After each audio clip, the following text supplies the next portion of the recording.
নবম দশম শ্রেণী ওই একাদশ দ্বাদশ শ্রেণীর শিক্ষার্থী যারা আছো, বিশেষ করে তোমরা যারা নবম দশম শ্রেণীতে এসএসসি পরীক্ষা দিবা, তারা যারা অনলাইনে সময় ব্যয় করতেছো, আসো আমরা সংক্ষেপেই দুটো টপিকের মাধ্যমে 40টির বেশি প্রশ্ন সহজেই সমাধান করে নিই। 40+ MCQ, দুইটা টপিকে মাত্র সমাধান হবে খুব সহজে, দুটো শর্টকাটের মাধ্যমে। আসো টপিক নাম্বার 1। প্রথম টপিকটা কি? প্রথম টপিকটা হচ্ছে মৌলিক রাশি ও একক। এই টপিক থেকে বিগত এসএসসি পরীক্ষাতে বিভিন্ন বোর্ডে প্রায় 20টির বেশি প্রশ্ন এসেছে, মানে প্রায় 25টির মতো প্রশ্ন এসেছে। আমরা উদাহরণসহ আমরা বলতেছি, সামনে একটু লক্ষ্য করো। দেখি, মৌলিক রাশি তোমরা জানো 60টি মৌলিক রাশি। সপ্তাহের দিনের সংখ্যা কয়টি? 60টি। মৌলিক রাশিও কয়টি? 60টি। অর্থাৎ খুবই সহজ, শর্টকাট মনে রাখবা। সপ্তাহের দিনের সংখ্যা 60টি, মৌলিক রাশিও 60টি। তবে উচ্চ মাধ্যমিকে যারা আছো তাদের ক্ষেত্রে মৌলিক রাশির সংখ্যা কিন্তু 9টি। ঠিক আছে? ওই ক্ষেত্রে আমরা আর একটু ডিসকাস করবো, আমরা যখন আলোচনা করব এইচএসসি নিয়ে বিষয়টা একটু বাড়তিভাবে আলোচনা করা হবে। হ্যাঁ, তো দেখি, মৌলিক রাশির সংখ্যা 60টি এসএসসি লেভেলের জন্য। 60টি মৌলিক রাশি কী কী? একটা হচ্ছে দৈর্ঘ্য, একটা ভর, একটা সময়, তাপমাত্রা, তড়িৎ প্রবাহ, দীপন তীব্রতা এবং পদার্থের পরিমাণ। 60টি মৌলিক রাশি এবং তাদের এককগুলা অবশ্যই আমাদের পরীক্ষায় খুব আসে, এমসিকিউতে প্রায় পরীক্ষাতে আসে। নিচের কোনটি মৌলিক রাশি, নিচের কোনটি লব্ধ রাশি বা যৌগিক রাশি। ঠিক আছে? তো এই 60টি মৌলিক রাশি মনে রাখার জন্য খুব সহজ একটা প্রক্রিয়া, শুধু নিজের কথাটা মনে রাখবা। সততা ভাই দিনের প্রদীপ। ঠিক আছে? সততা ভাই দিনের প্রদীপ। কীরকম? দন্ত সতে হচ্ছে মূলত সময়, ততে তড়িৎ প্রবাহ, তাতে তাপমাত্রা, ভতে হচ্ছে ভর, দতে হচ্ছে দৈর্ঘ্য, তারপরে পাশে দতে হচ্ছে দীপন তীব্রতা, আর পতে হচ্ছে পদার্থের পরিমাণ। আমরা তোমাদের বোঝার সুবিধার্থে এককগুলোও নিচে দিয়ে দিছি। ঠিক আছে? শত হচ্ছে সময়, যার একক হচ্ছে সেকেন্ড, তড়িৎ প্রবাহ একক হচ্ছে অ্যাম্পিয়ার, এবং তাপমাত্রা যার এসআই একক কেলভিন। ভালো করে মনে রাখবো, আমরা এককগুলো বলতে এসআই এককগুলোকে বোঝাচ্ছি। হ্যাঁ, তারপর ভরের একক কেজি বা কিলোগ্রাম, তারপর দৈর্ঘ্যের একক মিটার, দীপন তীব্রতা যার একক ক্যান্ডেলা, এবং পদার্থের পরিমাণ যার একক মোল। অনেকে মোলই লেখে, ঠিক আছে? যোগ করে দিও না ফেরবার। ঠিক আছে? পদার্থের পরিমাণের এককটা কী তাহলে? মোল।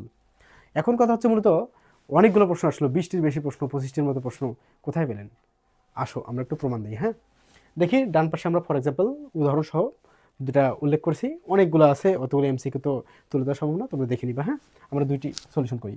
নিচের কোনটি মৌলিক রাশি? দিনাজপুর বোর্ড 2022 সালে আসছিল। মনে রাখা ভালো হবে, এই প্রশ্নটা 3বার এসেছে শুধু দিনাজপুর বোর্ডে।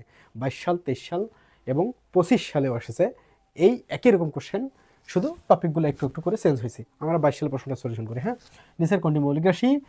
ক নম্বর অপশন হচ্ছে তাপ, খ নম্বর অপশন হচ্ছে শক্তি, গ নম্বর অপশন হচ্ছে তাপমাত্রা, ঘ নম্বর অপশন হচ্ছে মূলত পরিবাহিতা। এক্ষেত্রে অনেকেই ভুল করে তাপ দাগায় মৌলিক রাশি। তাপ কিন্তু মৌলিক রাশি নয়, ভালো করে মনে রাখবা। তাপমাত্রাটা হচ্ছে মৌলিক রাশি, ভালো করে মনে রাখবা। তাপমাত্রা মৌলিক রাশি, তাপ কিন্তু মৌলিক রাশি না, কারণ তাপের একক জুল। জুল হচ্ছে একটি যৌগিক রাশি। জুল সমান নিউটন মিটার। জুল ভালো করে মনে রাখবা, জুল সমান হচ্ছে জুল সমান নিউটন মিটার। Newton metre. ঠিক আছে? তার মানে এটা একটা লব্ধ রাশি। নিউটন বলের একক, ওটাই একটা লব্ধ রাশি, ফির আবার তার সাথে আছে মিটার। তার মানে এটা অবশ্যই একটা কি? শক্তির একক জুল। এটা মৌলিক রাশি নয়। সো তাপ মৌলিক রাশি নয়। শক্তি, তাপ তো এক প্রকার শক্তি, সো ওটা তো বর্ণনা হয়ে গেল। তারপর থাকতেছে তাপমাত্রা। তাপমাত্রা হচ্ছে মৌলিক রাশি। আমরা শর্টকাট এই জন্য বলেছি, ভালো করে মনে রাখবা। সততা ভাই দিনের প্রদীপ। ঠিক আছে? এখানে দেখো তাপমাত্রা একটা কী রাশি? মৌলিক রাশি। উত্তর হচ্ছে তাপমাত্রা মৌলিক রাশি।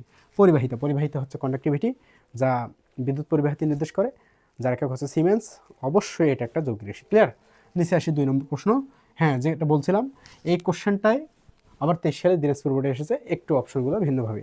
আবার 25 সালে এই একই অপশনে কোশ্চেনটা এসেছে, শুধু বাকি অপশনগুলো চেঞ্জ হয়েছে, উত্তরটা তাপমাত্রায় আছে। ক্লিয়ার? তাহলে এবার আসি আমরা দ্বিতীয় প্রশ্ন হচ্ছে, নিচের কোনটি মৌলিক রাশি? একই রকম কোশ্চেন আসছে কোথায়? চট্টগ্রাম বোর্ড 2025 সাল, এই গত বছরেই। দেখো, এক্ষেত্রে ক নম্বর অপশনে দেওয়া আছে আয়তন, খ নম্বর দেওয়া আছে দীপন তীব্রতা, গ নম্বর আছে তাপ কিন্তু হবে না, আগে বলেছি, প্রথমটা থেকে শিক্ষা নাও। তারপর তাপ বাদ, তাহলে দীপন তীব্রতা থাকে, তড়িৎ প্রবাহ থাকে, আর আয়তন থাকে। ঠিক আছে? এখন তড়িৎ প্রবাহ নয়, কিন্তু এটা তড়িৎ বিভব দিছে। ভালো করে মনে রাখবো, অনেকেই উত্তর দেখে তড়িৎ বিভব, আর তড়িৎ দেখে তড়িৎ প্রবাহ মনে রাখা যাবে না। ঠিক আছে? একটু দেখতে হবে ভালো করে অপশনটাতে কী দেওয়া আছে। ঠিক আছে? ক্লিয়ার? তাহলে ভালো করে মনে রাখবা, তড়িৎ বিভব কিন্তু যৌগিক রাশি, এটা মৌলিক রাশি নয়। তড়িৎ প্রবাহটা হচ্ছে মূলত কী রাশি? মৌলিক রাশি তড়িৎ প্রবাহ অ্যাম্পিয়ার, এইটা হচ্ছে মৌলিক রাশি। তড়িৎ বিভব বা বৈদ্যুতিক বিভব যাই বলো না কেন, যে কোনো বিভব সেটা স্কেলার রাশি, এবং 2 নম্বর কথা হচ্ছে ওটা একটা যৌগিক রাশি। ক্লিয়ার? আমরা স্কেলার ভেক্টর নিয়ে সেকেন্ড টপিকে যাব, কোনো সমস্যা নেই। তো দেখো তাহলে ঘটনা হচ্ছে মূলত তাপ অবশ্যই একটা যৌগিক রাশি, এটা না। তারপরে তড়িৎ বিভব, বিভব নয়, তড়িৎ প্রবাহ দিলে আমরা সঠিক বলতাম। আয়তন, আয়তনটা অবশ্যই একটা মিটার কিউব, আয়তনের একক, ঠিক আছে। সো মিটার কিউব মানে 3টা মিটার দৈর্ঘ্য প্রস্থ উচ্চতা, এটা একটা যৌগিক রাশি। আর দীপন তীব্রতা, দীপন তীব্রতা হচ্ছে মৌলিক রাশি।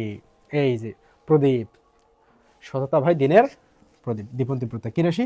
মৌলিক রাশি। ক্লিয়ার? এরকম 25টির মতো প্রশ্ন এসেছে শুধু একটা টপিক থেকে। যদি তোমরা একটা টপিক ভালোভাবে মনে রাখো, এই ক্লাসটি একটু দেখো ভালো করে ভিডিওটা, ঠিক আছে, বারবার একটু রিমাইন্ড করো, ইনশাআল্লাহ তোমাদের 20টির বেশি প্রশ্ন এই টপিকটা থেকে কমন পেয়ে দেবা। সো শর্টকাট মনে রাখবে কি? সততা ভাই দিনের প্রদীপ, সময়, তড়িৎ প্রবাহ, তাপমাত্রা, ভর, দৈর্ঘ্য, দীপন তীব্রতা, পদার্থের পরিমাণ। এককগুলো দেওয়া আছে, সেকেন্ড, অ্যাম্পিয়ার, তারপরে হচ্ছে মূলত কেলভিন, কেজি, তারপরে মিটার, তারপরে ক্যান্ডেলা, তারপরে হচ্ছে পদার্থের পরিমাণের একক মোল। ক্লিয়ার? আশা করি ভালো থাকো। নেক্সট ভিডিওর জন্য সেকেন্ড টপিক আমরা পরবর্তী ভিডিওতে আপলোড করবো, ঠিক আছে? ততক্ষণ সুস্থ থাকো। আসসালামু আলাইকুম।